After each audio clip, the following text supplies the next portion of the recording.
اسی طریقے سے سامعین ہیں ان سے تیسرا وسوسہ بھی سن لیجئے کہ یہ شیعہ حضرات کی حمایت میں اس مسئلے میں کیا دیتے ہیں۔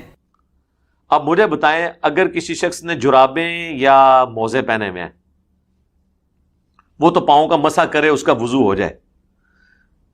اور جو ڈائریکٹ پاؤں کا مسح کر رہا ہے اس کا وضو نہیں ہو رہا ان کے نزدیک۔ اگر جراب کے اوپر مسح کرنے سے وضو ہو جاتا ہے تو ڈائریکٹ پاؤں کے اوپر بھی ہاتھ پھیرنے سے ہو جانا چاہیے، کیونکہ جراب کے کیس میں بھی تو آپ دھو کو نہیں رہے،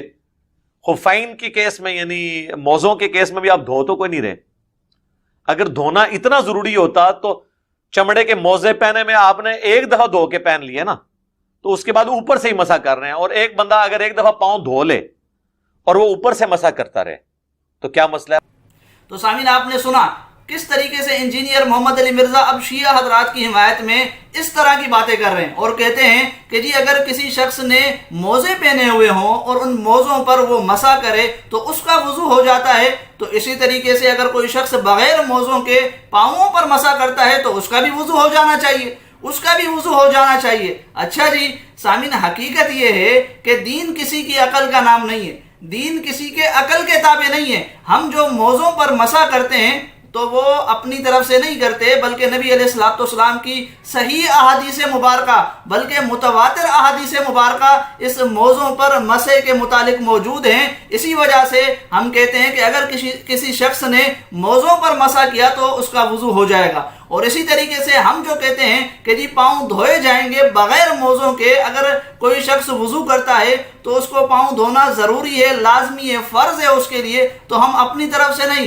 بلکہ قرآن کے اس حکم کی بنا پر اس طریقے سے کہتے ہیں۔ آپ کو اگر اعتراض کرنا ہے موضوع پر جو ہے وہ مسح کرنے سے وضو ہو جانے والے مسئلے پر، تو آپ ہم پر اعتراض نہ کریں، پھر آپ شریعت پر اعتراض کریں، آپ نبی علیہ الصلوۃ والسلام کی احادیث مبارکہ پر اعتراض کریں۔ پھر سامعین اسی طریقے سے انجینئر محمد علی مرزا نے اس مسئلے کو جائز بلکہ درست کہا ہے کہ اگر کوئی شخص بغیر موزوں کے پاؤں پر مسح کرتا ہے تو کہتے ہیں کہ جی ایسے شخص کا مسح درست ہے۔ ذرا آپ اس بات کو بھی سامعین ان سے سن لیجئے۔ باقی اگر پاؤں صاف ہوں اور کوئی پاؤں کے اوپر مسح کر لیتا ہے تو ہم تو جراب اور چمڑے کے موزوں دونوں پہ قائل ہیں مسح کرنے کے، اس میں میری ویڈیوز ریکارڈڈ ہے،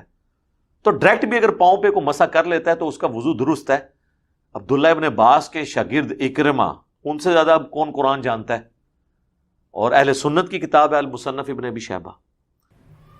تو سامعین آپ نے سنا، کہتے ہیں کہ اگر کوئی شخص ڈائریکٹ پاؤں پر کیا کرے، مسح کرے تو اس کا مسح کرنا درست ہے۔ اچھا جی، اور یہ پھر سامعین اس پر ایک تابی کا عمل پیش کیا ہے۔ سامعین اس کا جواب بھی ہم آپ کے سامنے خود انجینئر محمد علی مرزا کے پرانے بیان سے رکھتے ہیں کہ یہ اس تابی کے عمل کے بارے میں پہلے کیا کہہ چکے ہیں۔ لیکن اس میں ایک تابعی کا میں نے بتایا تھا پچھلی دفعہ بھی کہ سیدنا اکرمہ جو ابن عباس رضی اللہ تعالی عنہما کے شاگرد تھے، ان سے المصنف ابن ابی شیبہ میں انٹرنیشنل نمبرنگ کے مطابق 178 نمبر اثر ہے کہ وہ پاؤں کا مسح ہی کیا کرتے تھے اور اسی کی طرف لوگوں کو قائل کرتے تھے۔ لیکن بات وہی ہے کہ جب تک نبی صلی اللہ علیہ وسلم اور صحابہ کرام علیہم رضوان کی اجماع کی مخالفت نہ ہو اس وقت تک ہی تابعی کا قول ایکسیپٹیبل ہوگا، ادروائز ان کا اجتہادی ذاتی مسئلہ ہے، وہ امت کے لیے ماننا ضروری نہیں ہے۔ تو سامعین آپ نے سنا، اب اپنے اس پچھلے بیان سے عمران خان کی طرح یو ٹرن لیتے ہوئے شیعہ حضرات کی حمایت میں کہتے ہیں کہ جی تابعی کا عمل بھی تو موجود ہے نا، تابعی کا عمل بھی تو موجود ہے، جبکہ پہلے یہ خود کہہ چکے ہیں سامعین کہ تابعی کا عمل یہاں قابل قبول نہیں ہوگا، کیونکہ قرآن موجود ہے، نبی علیہ الصلوۃ والسلام کی متواتر احادیث مبارکہ موجود ہیں، اور اجماع امت موجود ہے اس عمل پر کہ وضو میں پاؤں کو دھویا جائے گا۔ اور اسی طریقے سے سامعین نبی علیہ الصلوۃ والسلام کی صحیح احادیث مبارکہ موجود ہیں کہ اگر کوئی شخص وضو کے اندر پاؤں کو دھوتے ہوئے ایڑیاں اس کی خشک رہ جاتی ہیں، ایڑیاں صرف خشک رہ جاتی ہیں، تو آپ علیہ الصلوۃ والسلام نے اس پر وعید بیان فرمائی ہے۔ یہ احادیث مبارکہ بھی سامعین آپ یہ دیکھ لیں، آپ کے سامنے ہیں، یہ بخاری ہے سامعین۔ حضرت ابو ہریرہ رضی اللہ تعالیٰ عنہ کے بارے میں راوی کہتا ہے کہ وہ ہمارے پاس سے گزرے اور لوگ لوٹے سے وضو کر رہے تھے۔ حضرت ابو ہریرہ رضی اللہ تعالیٰ عنہ نے کہا اچھی طرح وضو کرو۔ ابو القاسم یعنی نبی علیہ الصلوۃ والسلام نے فرمایا خشک ایڑیوں کے لیے آگ کا عذاب ہے،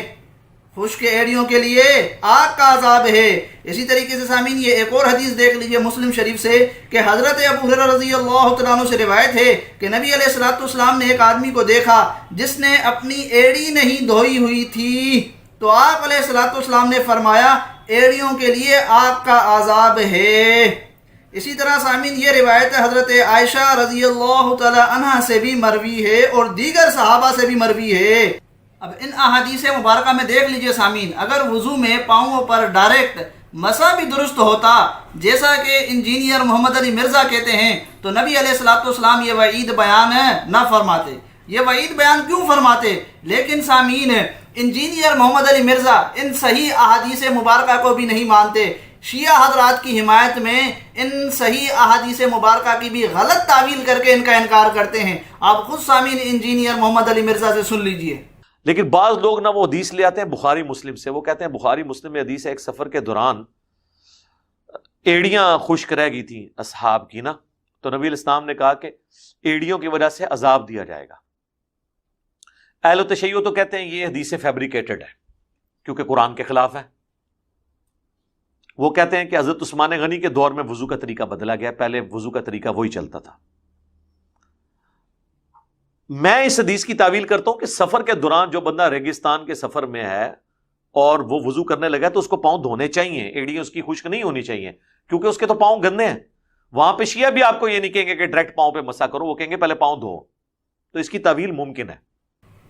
تو سامعین آپ نے انجینئر محمد علی مرزا سے سنا کہ کس طریقے سے شیعہ حضرات کی حمایت میں نبی علیہ الصلوۃ والسلام کی صحیح احادیث مبارکہ کی غلط تعویل کر کے ان کا انکار کیا جا رہا ہے، غلط تعویل کر کے۔ اور سامعین ہم اس کو غلط تعویل کیوں کہتے ہیں؟ دو وجوہات کی بنا پر انجینئر محمد علی مرزا نے یہ تعویل پیش کی ان صحیح احادیث مبارکہ کی کہ جی یہ اس شخص کے بارے میں ہے جو سفر میں ہو اور ریگستان کے سفر میں ہو اور اس کے پاؤں گندے ہو گئے ہوں تو اس کو جو ہے وہ پاؤں دھو لینے چاہیے، اس کے بارے میں تو ہم بھی یہی کہتے ہیں۔ جبکہ سامعین حقیقت یہ ہے کہ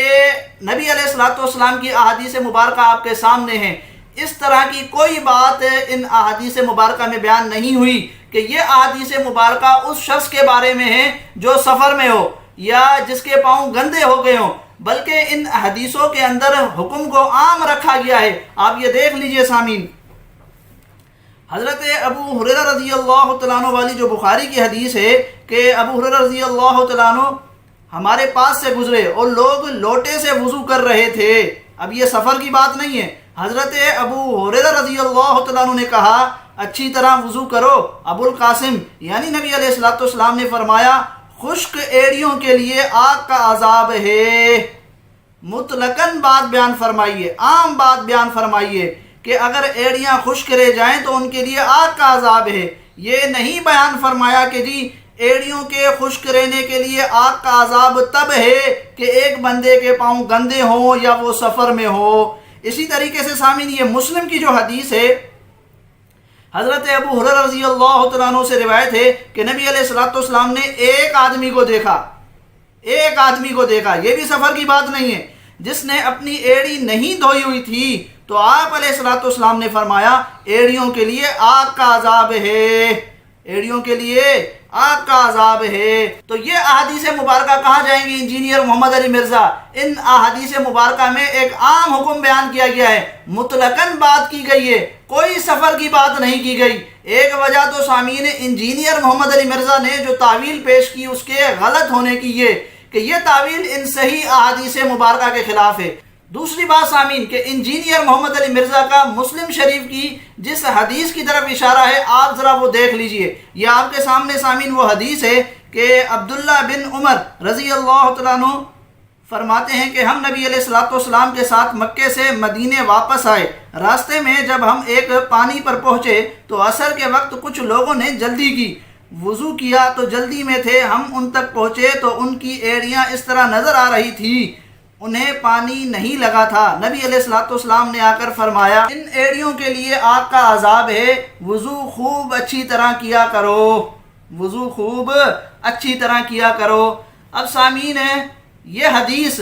اگرچہ یہ واقعہ سفر میں پیش آیا، لیکن سامعین اس حدیث کا یہ مطلب نہیں ہے کہ یہ حکم خاص ہی صرف سفر کے ساتھ ہے۔ یا یہ حکم خاص ہی صرف اس بندے کے ساتھ ہے جس کے پاؤں گندے ہوں، جس کے پاؤں پر مٹی لگی ہوئی ہو؟ اس کا یہ مطلب نہیں ہے، وگرنہ ہم انجینئر محمد علی مرزا سے کہتے ہیں کہ شیعوں کے علاوہ اس حدیث کا یہ مطلب لینا آپ ذرا کسی محدث سے ہمیں دکھائیں۔ یہ آپ کا خود ساختہ مطلب امت کیوں تسلیم کرے؟ یہ آپ کا شیعوں والا مطلب ہم کیوں تسلیم کریں؟ ہم کیوں تسلیم کریں؟ جبکہ سامعین اس حدیث کو بھی آپ دیکھ لیجئے، اس حدیث کے جو الفاظ ہیں، نبی علیہ السلام نے عام بات بیان فرمائی ہے کہ خوب اچھی طرح وضو کیا کرو۔ یہ نہیں کہا کہ جب سفر میں ہو تو خوب اچھی طرح وضو کیا کرو۔ اور حضرت عبداللہ بن عمر رضی اللہ تعالیٰ عنہ نے ان لوگوں کے لیے کیا کہا کہ